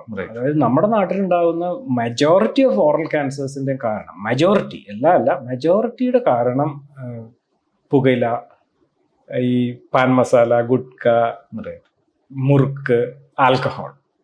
അതുകൊണ്ട് തന്നെയാണല്ലോ ഈ സിനിമയുടെ മുമ്പ് കാണിക്കുന്നത് ആ ഒരു ഇത്. നമ്മുടെ നാട്ടിലെ ഏറ്റവും ഇമ്പോർട്ടൻ്റ് ആയിട്ടുള്ള കാരണം ഇത് ഒഴിവാക്കുക എന്നുള്ളത് തന്നെയാണ്. പിന്നെ ഈ പുകയില ഇതൊക്കെ ഒഴിവാക്കണം. പാൻ പരാഗ് പോലത്തെ ആ സാധനങ്ങൾ, ഗുഡ്ക പോലത്തെ സാധനങ്ങൾ നമ്മൾ വിചാരിക്കും അതൊരു വലിയ പ്രശ്നം ഇല്ലല്ലോ എന്ന് നമ്മൾ വിചാരിച്ചേക്കാം. പക്ഷെ പതിവായിട്ട് യൂസ് ചെയ്യുന്നത് വളരെ പ്രശ്നമാണ്, ഒരു സംശയവും വേണ്ട. അത് 100% ആണ്. അപ്പൊ അതാണ് ഒരു കാര്യം. പിന്നെ നമുക്ക് വേണമെങ്കിൽ പറയാം, വെജിറ്റബിൾസും ഫ്രൂട്ട്സും ഒക്കെ കൂടുതൽ കഴിക്കുന്നത് മൂലം കുറച്ച് പ്രൊട്ടക്റ്റീവ് ഇഫക്റ്റ് ഉണ്ടെന്ന് നമുക്കറിയാം. റെഗുലർ ആയിട്ട് ഡെന്റിസ്റ്റിന്റെ അടുത്ത് പോകുന്നത് വഴി, പിന്നെ അൾസേഴ്സ്, നമ്മൾ പല്ല് കടിച്ചുണ്ടാകുന്ന അൾസേഴ്സ്, അതൊക്കെ ചിലപ്പോൾ ക്യാൻസറിന് കാരണമാവാമെന്ന് നമുക്കറിയാം, വളരെ ചുരുക്കമായിട്ട്. അപ്പൊ അതൊക്കെ നമ്മൾ പല്ലൊക്കെ കാണിച്ച് അതൊക്കെ കറക്റ്റായിട്ട് ഡീൽ ചെയ്യുക. ഏർലി ഡിറ്റക്ഷൻ, നമ്മുടെ എവിടെയെങ്കിലും വായ്ക്കകത്ത് പുണ്ണോ സ്വരത്തിൽ വ്യത്യാസമോ കഴുത്തിൽ മുഴയോ ഒക്കെ കണ്ടു കഴിഞ്ഞാൽ ഉടനെ തന്നെ പരിശോധിപ്പിക്കുക. അപ്പൊ ഇതൊക്കെയാണ് നമുക്ക് പ്രിവെന്റ് ചെയ്യുകയും ഏർലി ഡിറ്റക്ഷൻ ചെയ്യുകയും ചെയ്യാവുന്നത്. ഇപ്പോൾ വെരി കോമൺലി കാണുന്ന ഒരു കാര്യമാണ് ഞങ്ങളുടെ നാവിന്റെ അവിടെയൊക്കെ ചെറിയ ചെറിയ വൈറ്റ് കളർ പാണ്ടുകൾ, അല്ലെങ്കിൽ അൾസേഴ്സ് എന്ന് പറയും. അത് പേടിക്കാനുള്ളതാണോ? അത് പെട്ടെന്ന് വരുന്നതാണോ? അങ്ങനെ ഒരു അൾസർ വളരെ പെട്ടെന്ന് ഇങ്ങനെ വന്ന് പെട്ടെന്ന് പോകുന്ന ഒരു അൾസർ ഉണ്ട്. അതായത് അത് നമ്മൾ പെട്ടെന്ന് വരും, പ്രത്യേകിച്ച് കാരണമൊന്നുമില്ലാതെ വരും. അതിന് ഭയങ്കര വേദനയായിരിക്കും. ചിലപ്പോൾ ജലദോഷമൊക്കെ വരുമ്പോഴായിരിക്കും വരുന്നത്. അല്ലാതെ തന്നെ ഭയങ്കര വേദനയായിരിക്കും, ചെറിയൊരു അൾസർ ആയിരിക്കും. നമ്മൾ കണ്ണാടിയിൽ നോക്കി കഴിഞ്ഞാൽ ഒരു മഞ്ഞ കളറിൽ ഇരിക്കുന്ന ഒരു അൾസറാണ്. അത് തന്നെ മാഞ്ഞു പോവുകയും ചെയ്യും. അതിന് ആഫ്റ്റർ അൾസർ എന്നാണ് പറയുന്നത് ജനറലി. അത് ശരിക്കും ഒരു ക്യാൻസർ അല്ല. അതിനിപ്പോ എന്തെങ്കിലും ഡ്യൂറേഷൻ, ഇത്രയും ദിവസങ്ങൾ അത് മാഞ്ഞു പോവും? അല്ല, ഏത് അൾസറും ഒരു 3-4 ആഴ്ച കൊണ്ട് മാഞ്ഞില്ലെങ്കിൽ നമുക്ക് കാണിക്കേണ്ടതുണ്ട്. മേ ബി ഒരു 4 ആഴ്ച എന്നൊക്കെ പറയാം. എക്സാക്ട്ലി വല്ല ഗൈഡ് ലൈൻ ഉണ്ടോ എന്ന് എനിക്ക് അറിയില്ല. പക്ഷെ ഈ ആഫ്റ്റർ അൾസർ എന്തായാലും ഒരു ആഴ്ചകളോളം നീണ്ടു നിൽക്കില്ല. So most important thing we need to look if it is painless, persisting. അതെ, പെയിൻലെസ് ആണ്, പെർസിസ്റ്റിംഗ് ആണ്, കുറെ നാൾ നിൽക്കുന്നു. എന്നാൽ പെയിൻഫുൾ ആകാൻ കേട്ടോ. ലേറ്റർ സ്റ്റേജ് മാത്രമല്ല, ആദ്യവും വളരെ ചുരുക്കമായിട്ട് പെയിൻഫുൾ ആകാം. അത് പെർസിസ്റ്റിംഗ് ആണ് ഭയങ്കര ഇമ്പോർട്ടന്റ്. ഓക്കെ. ഇപ്പൊ സാർ ഇപ്പൊ ഇത്രയും നേരം അബൌട്ട് ഓറൽ റീകൺസ്ട്രക്ഷനും കാര്യങ്ങളൊക്കെ പറഞ്ഞു. So I am sure there's a lot of stress involved, there's a lot of commitment involved. ഈ ഒരു പാഷൻ അല്ലെങ്കിൽ ഈ സർജിക്കൽ ഫീൽഡിൽ നിന്ന് ബ്രേക്ക് ചെയ്യാനായിട്ട്, something to give you a more lighter picture, എന്താണ് സാറുടെ വേറെ പാഷൻസ്? ഞാൻ കുറച്ച് ഈ പറഞ്ഞ പോലെ ഞാൻ പറഞ്ഞല്ലോ, പണ്ട് മുതലേ കുറച്ച് വേറെ പല കാര്യങ്ങളിലും ഒത്തിരി ഇൻട്രസ്റ്റ് ഉള്ള ആളായിരുന്നു. അതുകൊണ്ട് തന്നെ എനിക്ക് കുറച്ച് എഴുത്തൊക്കെ ഇൻട്രസ്റ്റ് ആണ്. ഞാന് സെന്റ് ജോൺസ് കഴിഞ്ഞിട്ട് 2009 മുമ്പ്, ഇവിടെ വരുന്നതിന് മുമ്പ്, അമൃതയിൽ ജോയിൻ ചെയ്യുന്നതിന് മുമ്പ് സ്റ്റെതസ്കോപ്പ് ആൻഡ് ദ സ്കാൽപ്പൽ എന്ന് പറഞ്ഞൊരു ബുക്ക് എഴുതിയിരുന്നു. അപ്പൊ അത് കുറച്ച് മെഡിക്കൽ സ്റ്റുഡൻസിന്റെ ഇടയിലും MBBS ഡോക്ടേഴ്സിന്റെ ഇടയിലും ഒക്കെ കുറെ നല്ല പോപ്പുലർ ആയി കേട്ടോ. അത് ശരിക്കും പറഞ്ഞു കഴിഞ്ഞാൽ ഒരു സെമി ഓട്ടോബയോഗ്രഫിക്കൽ സ്റ്റോറീസ് ലൈനിലായിരുന്നു. അപ്പൊ ഇറ്റ് ഈസ് വെൽ റിസീവ്ഡ്. അപ്പോഴത്തേക്കാണ് നമ്മുടെ ഈ ഫേസ്ബുക്കും ഒക്കെ വരുന്നത്. അപ്പം ഒരു ഫേസ്ബുക്ക് അക്കൗണ്ട് ഒക്കെ തുടങ്ങി, ഒരു ബ്ലോഗ് ഒക്കെ തുടങ്ങി, healthylife.happylife.in എന്ന് പറഞ്ഞൊരു ബ്ലോഗ്. അപ്പം അതിനകത്ത് ഞാൻ കുറച്ച് കഥകള്, എക്സ്പീരിയൻസസ്, അങ്ങനെ കാര്യങ്ങൾ, സയൻസ് ആർട്ടിക്കിൾസ് അങ്ങനെയൊക്കെ എഴുതിയത് കൊണ്ട് ആൾക്കാർക്ക് അതിന് ഭയങ്കര ഒരു ഇൻട്രസ്റ്റ് ആണ്. അപ്പം മേ ബി സോഷ്യൽ മീഡിയയിൽ അത് ശ്രദ്ധിക്കപ്പെടുന്നുണ്ട് എന്ന് എനിക്ക് തോന്നുന്നു. കുറച്ച് യൂട്യൂബ് വീഡിയോസ് ഞാൻ ഇതുപോലെ ചെയ്യാറുണ്ട്. ഇതേപോലെ കാര്യങ്ങളിൽ ഒരു 5-8 പുസ്തകം എഴുതിയിട്ടുണ്ട് കേട്ടോ. ശരിക്കും പറഞ്ഞാൽ health and happiness without bullshit, blood sweat and cheers എന്നൊക്കെ പറഞ്ഞ് ഇംഗ്ലീഷിൽ എഴുതിയിട്ടുണ്ട്. അപ്പൊ ഇതിനൊക്കെ സാർ എങ്ങനെയാ സമയം കണ്ടെത്തുന്നത്? അല്ല, അതിലെനിക്ക് ശരിക്കും പറഞ്ഞാൽ സാധാരണ ഡോക്ടേഴ്സിനേക്കാളും ഒരു വ്യത്യാസമുണ്ട്. എനിക്ക് കുറച്ച് പാഷൻ ഉണ്ട് അതിനും ഞാൻ ഒരുമാതിരി ഈക്വൽ ഇമ്പോർട്ടൻസ് കൊടുത്തു തുടങ്ങി ഈ അടുത്ത് തന്നെ. അപ്പോ നാച്ചുറലി നമ്മളൊരു വലിയ ടീം ആയതുകൊണ്ട്, ഞങ്ങളുടെ ഹോസ്പിറ്റലിൽ ഒരു വലിയ ടീം ആയതുകൊണ്ട് എനിക്ക് കുറച്ച് ബ്രേക്ക് ഒക്കെ എടുക്കാനായിട്ട് പറ്റുന്നുണ്ട്. അവിടെയും എല്ലാവർക്കും അറിയാം എനിക്കും കുറച്ച് ടൈം വേണം. അപ്പൊ അതനുസരിച്ചും അവര് അഡ്ജസ്റ്റ് ചെയ്യുന്നുണ്ട്. ഓഫ് കോഴ്സ് അതിന് നമുക്ക് വേറെ സാക്രിഫൈസ് ചിലപ്പോൾ വേണ്ടി വരും കേട്ടോ. നമുക്ക് മറ്റതുപോലെ കരിയറിൽ പ്രോഗ്രഷൻ ഒന്നും ഉണ്ടാവണം എന്നില്ല, മനസ്സിലായില്ലേ? അപ്പൊ അങ്ങനത്തെ ഇഷ്യൂസ് ഉണ്ട്. അപ്പൊ അത് ഞാൻ എടുക്കാൻ തയ്യാറാണ്. ഞാൻ കുറച്ച് ടൈം അതിനുവേണ്ടി വേറെ കാര്യങ്ങൾക്ക് വേണ്ടി മാറ്റി വെക്കാൻ ഞാൻ റെഡിയാണ്. ആ സാക്രിഫൈസ് അതുകൊണ്ട് വേറെ നഷ്ടങ്ങൾ ഉണ്ടാവുമെന്ന് എനിക്ക് അറിയാം. So we would like to come to an end of our show. So plastic surgery is an extremely challenging branch. A lot of MBBS aspirants would want to consider plastic surgery. Sir, there are a few pointers what they should understand before committing to a branch like plastic surgery. അത് ഭയങ്കര പാടാണ് എനിക്കത് പറയാനായിട്ട്. കാരണം അത് നമ്മൾ എപ്പോഴും നമ്മളൊരു സ്പെഷ്യാലിറ്റിയിൽ നിൽക്കുമ്പോൾ നമുക്ക് അതിന്റെ പ്രശ്നങ്ങൾ മാത്രമേ നമ്മൾ കാണുന്നുള്ളൂ, അല്ലേ? അതിന്റെ അഡ്വാൻറ്റേജ് മാത്രം. അപ്പൊ നമ്മൾ ചിലപ്പോൾ വേറെ ചില സാധനങ്ങൾ നല്ലതാണെന്ന് നമുക്ക് തോന്നാം. അപ്പൊ അതുകൊണ്ട് എനിക്കത് പറയാൻ അറിഞ്ഞുകൂടാ. പക്ഷെ മെഡിസിൻ ഇപ്പം വരുന്ന സ്റ്റുഡൻസ്, MBBS കഴിഞ്ഞ് വരുന്ന സ്റ്റുഡൻസ് എന്ന് പറഞ്ഞു കഴിഞ്ഞാൽ ഇപ്പം ഏത് സ്പെഷ്യാലിറ്റി വേണമെങ്കിൽ കിട്ടും എന്നുള്ളൊരു സിറ്റുവേഷൻ ആയി വന്നിട്ടുണ്ട്. പണ്ടത്തെ പോലെ അല്ല, സീറ്റുകളൊക്കെ ഒത്തിരി ആയിട്ടുണ്ട്. MS ആ ഒരു ലൈനിൽ മാത്രമല്ല, DNB ഉണ്ട്, ഡയറക്റ്റ് ആയിട്ട് DNB ഉണ്ട്. അപ്പം ഇപ്പം എന്ന് പറഞ്ഞാൽ സർജറി കഴിഞ്ഞിട്ട് പിന്നെയും പ്ലാസ്റ്റിക് സർജറിക്ക് പോകേണ്ട കാര്യമില്ല. ഡയറക്റ്റ് ആയിട്ട് വേണമെങ്കിൽ 5 or 6 years പ്ലാസ്റ്റിക് സർജറി ചെയ്യാം. പക്ഷെ എൻ്റെ അഭിപ്രായത്തിൽ you should be careful when you do that. A 6-year course ചെയ്യുമ്പോൾ definitely I think you should be careful with any speciality. ഏത് സ്പെഷ്യാലിറ്റിയിലും 6 year അങ്ങനെ സബ് സ്പെഷ്യലൈസ് ചെയ്യുമ്പോൾ, ഇമ്മീഡിയറ്റ്ലി സബ് സ്പെഷ്യലൈസ് ചെയ്യുമ്പോൾ വളരെ ആലോചിച്ചേ ചെയ്യാവുള്ളൂ. 2 കാര്യങ്ങളാണ്. ഒന്ന്, ഇത് തന്നെ നമുക്ക് ഇൻട്രസ്റ്റ് ഉണ്ടോ എന്ന് നമുക്ക് ഒരു ഐഡിയയും ഇല്ല. ശരിക്കും പറഞ്ഞാൽ ഐഡിയലി MBBS കഴിഞ്ഞ് നമുക്ക് ഇൻട്രസ്റ്റ് തോന്നുന്ന കുറേ സ്പെഷ്യാലിറ്റികളിലെങ്കിലും കുറച്ച് മാസങ്ങളെങ്കിലും ആഴ്ചകളെങ്കിലും മാറി മാറി ഒബ്സർവർഷിപ്പോ വർക്ക് ചെയ്യുകയോ ചെയ്യുന്നത് ഭയങ്കര നല്ലതാണ്. എന്നാലേ നമുക്ക്, മാത്രമല്ല അപ്പം നമുക്കൊരു ബോധം വേണം ഇത് നമ്മൾ ജീവിതകാലം മൊത്തം ചെയ്യാൻ പോകുന്ന ഒരു സാധനമാണെന്ന്. ആ രീതിയിലുള്ള ഒരു പ്രിപ്പറേഷന് ശേഷം മാത്രമേ നമ്മൾ ചൂസ് ചെയ്യാൻ പാടുള്ളൂ. അതാണ് ഒരു കാര്യം എനിക്ക് പറയാനുള്ളത്. രണ്ടാമത്തെ കാര്യം എന്ന് പറഞ്ഞാൽ നമ്മൾ കുറച്ച് ഹെഡ്ജ് ചെയ്ത് കഴിഞ്ഞാൽ, ഉദാഹരണത്തിന് MCHന് ഡയറക്റ്റ് ആയിട്ട് 6 year കോഴ്സിനൊക്കെ പോകുന്നതിന് പകരം MS സർജറി എടുത്തു കഴിഞ്ഞാൽ നമുക്കൊരു ഐഡിയ ഉണ്ടാവും, അല്ലേ? സർജറി അത്ര പാഷൻ ആണെങ്കിൽ നമുക്ക് MS സർജറി എടുത്തു കഴിഞ്ഞാൽ നമുക്ക് ഐഡിയ ഉണ്ടാവും പല പല സ്പെഷ്യാലിറ്റീസ് എങ്ങനെയാണെന്ന്. അത് കഴിഞ്ഞു പോവാം. അത് കുറച്ചുകൂടെ ടൈം എടുക്കുമെന്ന് നമുക്ക് തോന്നുമെങ്കിലും നമുക്ക് ചിലപ്പോൾ അതായിരിക്കും ചിലപ്പോൾ കുറച്ചുകൂടെ നല്ലത്. അത് രണ്ടാമത്തെ കാര്യം എന്ന് പറഞ്ഞു കഴിഞ്ഞാൽ, നമ്മുടെ സർജറി തന്നെയാണ് നമുക്ക് ഭയങ്കര ഇൻട്രസ്റ്റ് എന്നുണ്ടെങ്കിൽ നമുക്ക് സർജറി എടുക്കാം. പക്ഷെ നമുക്ക് ന്യൂട്രൽ ഇൻട്രസ്റ്റുകളാണെങ്കിൽ കുറച്ചുകൂടെ ബ്രോഡ് ബേസ്ഡ് സ്പെഷ്യാലിറ്റികളിൽ ആയിരിക്കാം നമുക്ക് കുറച്ചുകൂടെ ഫ്ലെക്സിബിലിറ്റി ഉള്ളത്. ജനറൽ മെഡിസിൻ എടുക്കുന്ന ആളോ ഒന്നും ആയിട്ട് കമ്പയർ ചെയ്യാൻ പറ്റത്തില്ല. കാരണം ഇപ്പം നമ്മൾ കാർഡിയാക് സർജറിയിൽ നമുക്ക് കാർഡിയാക് സർജറി മാത്രം മതി എന്ന് വിചാരിച്ച് നമ്മൾ പോകുമ്പം കാർഡിയാക് സർജനായിട്ട് നമ്മൾ പുറത്ത് വന്നു കഴിഞ്ഞ് കഴിഞ്ഞാൽ കാർഡിയാക് സർജനായിട്ട് വളരെ ചില സ്ഥലങ്ങളിൽ ചില സ്ലോട്ടുകൾ മാത്രമേ ചിലപ്പോൾ ഉണ്ടാവുള്ളൂ. അപ്പം നമ്മൾ അവിടെ പോയി വർക്ക് ചെയ്യാൻ റെഡി ആയിരിക്കണം. നമ്മുടെ ആ ഫീൽഡ് അല്ലെങ്കിൽ സ്റ്റേജ് വളരെ ലിമിറ്റഡ് ആണ്.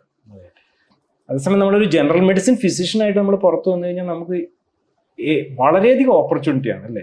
നമുക്കൊരു ക്ലിനിക്ക്, വീട്ടിലൊരു ക്ലിനിക്ക് ഇടാം, നമുക്കൊരു ഹോസ്പിറ്റൽ തുടങ്ങണമെങ്കിൽ തുടങ്ങാം, നമുക്ക് വേറൊരു സ്പെഷ്യാലിറ്റിയിലേക്ക് പോകണമെങ്കിൽ പോകാം, വേണമെങ്കിൽ പോവാതിരിക്കാം. വേറൊരു വലിയ ഹോസ്പിറ്റലാണ് വർക്ക് ചെയ്യണമെങ്കിൽ നമുക്ക് വർക്ക് ചെയ്യാം.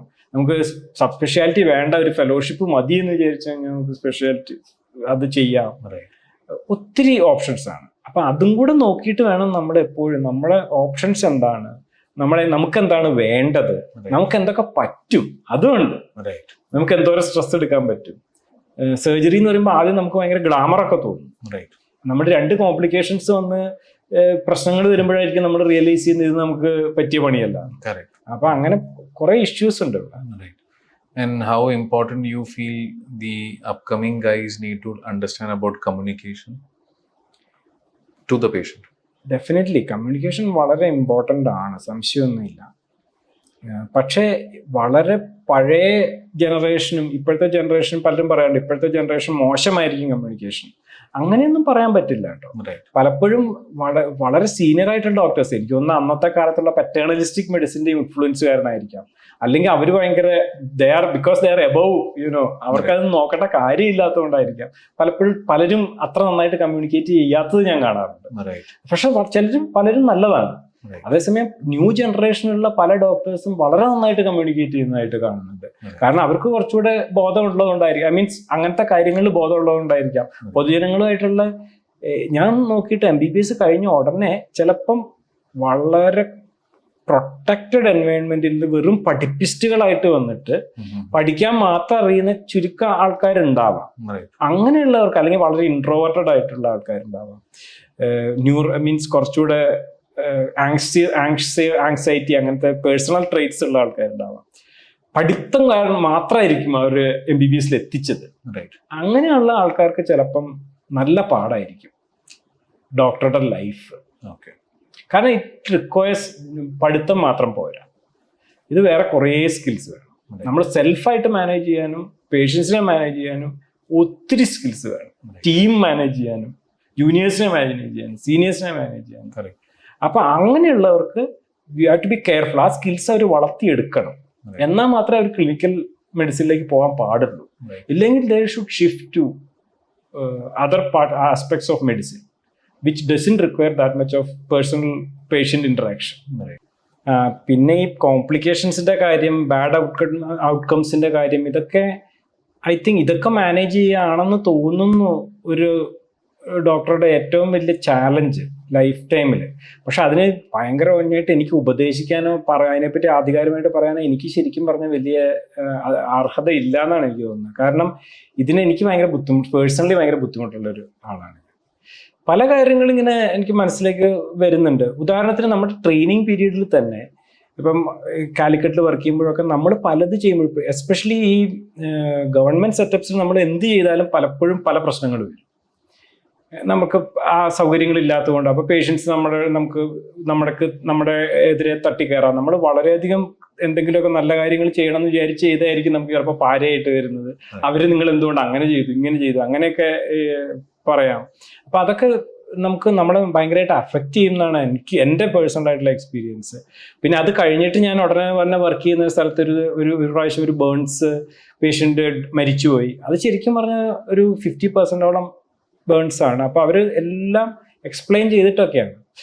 നമ്മൾ ആദ്യം മുതലേ എക്സ്പ്ലെയിൻ ചെയ്തിരുന്നു ഇത് മരിക്കാനുള്ള നല്ല സാധ്യത ഉണ്ട് എന്നൊക്കെ. പക്ഷെ അതൊക്കെ വളരെ നന്നായിട്ട് എക്സ്പ്ലെയിൻ ചെയ്തതിന് ശേഷവും മരിച്ചു കഴിഞ്ഞപ്പോഴത്തേക്കും അവർ ബില്ല് ഭയങ്കര നാച്ചുറലി ഈ ബേൺസ് ഒക്കെ ബില്ല് ഭയങ്കരമായിട്ട് വരും. അപ്പോൾ ബില്ല് കുറയ്ക്കാൻ വേണ്ടിയായിരിക്കും ഇവർ ഭയങ്കര പ്രശ്നങ്ങളൊക്കെ ഉണ്ടാക്കുന്നത്. അപ്പം ഞാൻ മാത്രമേ അന്ന് ഉണ്ടായുള്ളൂ. ഞാൻ ജൂനിയർ പ്ലാസ്റ്റിക് സർജൻ ആണെങ്കിൽ അന്ന് ഞാൻ ഡ്യൂട്ടി ആയിരുന്നപ്പം കുറേ ആൾക്കാർ വന്ന് ഭയങ്കര ബഹളം ഉണ്ടാക്കിയും അങ്ങനെയൊക്കെ ഒരു ഇഷ്യൂ ഒക്കെ ഉണ്ടായി. അപ്പം അങ്ങനത്തെ പല ഇഷ്യൂസും നമ്മൾ ഫേസ് ചെയ്യേണ്ടി വരും, സംശയമൊന്നുമില്ല. സെന്റ് ജോൺസിൽ തന്നെയാണെങ്കിൽ ഞാൻ അവിടെ ചെന്ന് കഴിഞ്ഞപ്പോൾ ഞാൻ പറഞ്ഞല്ലോ, ആദ്യമായിട്ട് അവിടെ 2 അസോസിയേറ്റ് പ്രൊഫസേഴ്സ് പോയപ്പോൾ ഞാൻ അവിടെ ചെന്ന് കഴിഞ്ഞപ്പോൾ ട്രോമ നിങ്ങളുടെയാണെന്നുള്ള രീതിയിൽ തന്നു കഴിഞ്ഞപ്പം ആദ്യമായിട്ടാണ് നമ്മൾ ഫുൾ റെസ്പോൺസിബിലിറ്റി എടുത്തിട്ട് ഫുൾ എല്ലാം ചെയ്തു തുടങ്ങിയപ്പം ഇതേപോലെ തന്നെ ഒരു ദിവസം ആദ്യത്തെ 1-2 മൈക്രോ സർജറിയിലാണ് ഏറ്റവും ആദ്യം കൈ ഒരെണ്ണം ഏകദേശം ഫുള്ളായിട്ട് അറ്റുപോയതാണ് ഞാൻ ചെയ്തത്. അത് നന്നായിട്ട് ഒരു പ്രശ്നമില്ലാതെ പോയി. അപ്പൊ സീനിയേഴ്സൊക്കെ നമ്മളെ വാച്ച് ചെയ്യുന്നുണ്ട് അവിടെ, സീനിയർ പ്രൊഫസേഴ്സൊക്കെ. അപ്പൊ അത് ഒരു കുഴപ്പമില്ലാതെ പോയി. പിന്നീട് നമ്മൾ ആദ്യമായിട്ട് ഫ്രീ ടിഷ്യൂ ട്രാൻസ്ഫർ ചെയ്യുന്നത് വേറൊരു ലെവലാണ് എന്നുള്ളതാണ് നമ്മുടെ വെപ്പ്. ആദ്യമായിട്ട് ഫ്രീ ടിഷ്യൂ ട്രാൻസ്ഫർ ചെയ്ത ഒരു പേഷ്യൻ്റ്, ഒരു പാവപ്പെട്ട പേഷ്യൻ്റാണ്. അവർക്ക് കാല് രക്ഷപ്പെടുത്താനായിട്ട് അത് മാത്രമേ വഴിയുള്ളൂ. അപ്പം ആ ഫ്രീ ടിഷ്യൂ ട്രാൻസ്ഫർ ചെയ്ത് കഴിഞ്ഞിട്ട് മൈക്രോ സർജറി ഒക്കെ ചെയ്തു. അപ്പോഴേ ഞാൻ അവരോട് സംസാരിച്ചിരുന്നു, ഇത് ചെയ്തില്ലെങ്കിൽ നമുക്ക് എന്തായാലും കാല് മുറിച്ച് കളയേണ്ടി വരും. പക്ഷെ ഇത് പരാജയപ്പെടാനുള്ള സാധ്യത ഹൈ ആണ്. കാരണം വളരെയധികം ക്രഷ് കമ്പോണന്റ് ഉള്ള ഒരു ലെഗാണ്. അപ്പം ഞാൻ പറഞ്ഞത് പരാജയപ്പെടാനുള്ള സാധ്യത വളരെ ഹൈ ആണ്. പരാജയപ്പെട്ട് കഴിഞ്ഞാൽ ഈ കാല് മുറിച്ച് കളയേണ്ടി വരും. അങ്ങനെ ഞാൻ വാൺ ചെയ്തിട്ടുണ്ടായിരുന്നു അന്ന്. പക്ഷെ ഇത് സംഭവിക്കുന്നത് എന്താണെന്ന് വെച്ച് കഴിഞ്ഞാൽ, ഒരു ദിവസം രാത്രി ഒരു 2 മണി സമയത്താണ് കോള് വരുന്നത്, ഈ ഫ്ലാപ്പ് വർക്ക് ചെയ്യുന്നില്ല എന്ന് പറഞ്ഞു. അപ്പം ഞാൻ ഉടനെ തന്നെ അവരോട് പറഞ്ഞു, ഇത് ഇങ്ങനെയാണ്, വളരെ ബുദ്ധിമുട്ടാണ്, നമ്മൾ ഈ ഫ്ലാപ്പ് വർക്ക് ചെയ്യാനില്ല, രക്ഷയില്ല എന്നാണെങ്കിൽ അത് രണ്ടാമത് പിന്നെയും വേറെ ഫ്ലാപ്പ് ചെയ്യാനുള്ള വകുപ്പൊന്നുമില്ല. പിന്നെയും എന്തായാലും പരാജയപ്പെടുന്നതാണ് എൻ്റെ ഒരു അങ്ങനെയാണെങ്കിൽ നമുക്ക് ഇപ്പൊ തന്നെ കാലെടുത്ത് കളയുന്നതാണ് നല്ലത് എന്ന് പറഞ്ഞു. അപ്പൊ അവര് സമ്മതിച്ചു. കാരണം അത് സമ്മതിച്ച് എന്തുകൊണ്ടാന്ന് വെച്ച് കഴിഞ്ഞാൽ ഞാൻ അതിന് മുമ്പേ തന്നെ ഇതൊക്കെ കംപ്ലീറ്റ് പറഞ്ഞ് അവരെ കൗൺസിൽ ചെയ്ത് കംപ്ലീറ്റ് ബോധ്യമായത് കൊണ്ടാണ്. അപ്പൊ ആ രാത്രി തന്നെ, കാരണം ഇതിപ്പോ നമ്മളത് വെച്ചോണ്ടിരുന്ന് എടുത്തു കളഞ്ഞ് പിന്നെയും അവര് കൗൺസിൽ ചെയ്ത് പിന്നെയും അവർക്ക് ഇതൊക്കെ അഡീഷണൽ എക്സ്പെൻസ് ആണ്. ആ രാത്രി തന്നെ ഞാൻ ആംപുട്ടേഷൻ ചെയ്യുകയാണ് ചെയ്തത്. അപ്പൊ ഇതൊക്കെ എക്സ്പീരിയൻസ് കൊണ്ട് മാത്രം വരുന്ന ഓരോ കാര്യങ്ങളാണ്. അപ്പൊ ഇതിനേക്കാളും പ്രശ്നമുള്ള ഇഷ്യൂസ് ഒക്കെ ഉണ്ടായിട്ടുണ്ട്. ആൾക്കാർ അൺഎക്സ്പെക്റ്റഡ് ആയിട്ട് മരിക്കുന്ന സംഭവങ്ങൾ ഉണ്ടായിട്ടുണ്ട്. നമുക്ക് എന്ത് ചെയ്യണം എന്ന് അറിയാൻ പറ്റാത്ത രീതിയിലുള്ള പ്രശ്നങ്ങൾ ഉണ്ടാകും. അതുകൊണ്ടൊക്കെ തന്നെയാണ് ആദ്യം നല്ലൊരു ടീം വർക്ക് ഉള്ള ഒരു സ്ഥലങ്ങളിൽ അല്ലെങ്കിൽ ഒരു ടീം ഉള്ള സ്ഥലങ്ങളിൽ മാത്രമേ വർക്ക് ചെയ്യുള്ളൂ എന്ന് ഞാൻ പണ്ട് മുതലേ തീരുമാനിച്ചിരുന്നു. അപ്പം ആ കാര്യത്തിലൊക്കെ വളരെ അങ്ങനെ ഒരു എന്ത് കോംപ്ലിക്കേഷനും ധൈര്യമായി ഫേസ് ചെയ്യണം അങ്ങനെയൊന്നും ഉപദേശിക്കാനൊന്നും പറ്റിയ ആളൊന്നും അല്ല ഞാൻ. പക്ഷെ ഞാൻ പറയുന്നത് എന്താന്ന് വെച്ച് കഴിഞ്ഞാൽ ഇതൊരു ഈസി ജോബ് ആണെന്ന് വിചാരിച്ച് ഒരിക്കലും ഇതിലേക്കൊന്നും ആരും വരരുത്. That is the crux. That's a crux. Right. So anyway, sir, thank you very much for giving us such insight information about what is plastic surgery, what are types, what all we can do in a case of oral cancer. And I wish you, your complete team at Amrita, and even your passion, may you write more books to educate each one of us. So wishing you and your complete team at Amrita all the best. Thank you very much. Thank you, sir.